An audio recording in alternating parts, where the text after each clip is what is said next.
মানুষ মানুষ কারা? সৎ, নিরীহ, সত্যবাদী, আদর্শবাদী, সমাজসেবী গুণ নিয়ে যারা আজও এগিয়ে চলেছে অগ্রগতির পথে। যদি সংখ্যায় কম তারা, তাদের ভবিষ্যৎ ভবিষ্যৎ বলে কিছু থাকে না, থাকে কেবল নিজেকে টিকিয়ে রাখার কঠিন সংগ্রাম। তাদের আশ্রয় নিতে হয় মাটির বুকে, আততায়ীর গুলিতে। সেই মাটি পদদলিত করে যায় নর নারী অনবরত। কেউ কান পেতে শুনে না তাদের আর্তনাদ।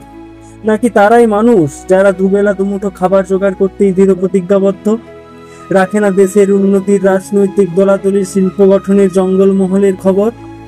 তাদের ভবিষ্যৎ দারিদ্রতা, অসহায়তা, নিশ্চিন্নতায় ভরে না।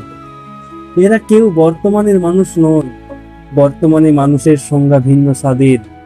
আজ তারাই মানুষ যারা রাজনীতির তকমা নিয়ে শাসন শোষণ করছে সারা বিশ্ব।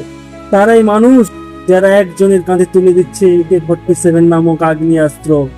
তারাই মানুষ যারা করছে জাল জালিয়াতি, ভাঙছে বাগান, লুট করছে ব্যাংক।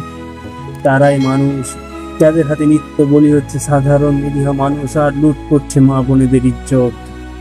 এদের ভবিষ্যৎ, এরাই সমাজে শ্রেষ্ঠ মানুষ হিসেবে স্বীকৃত। এদের মনুষ্যত্বই শ্রেষ্ঠ মনুষ্যত্ব।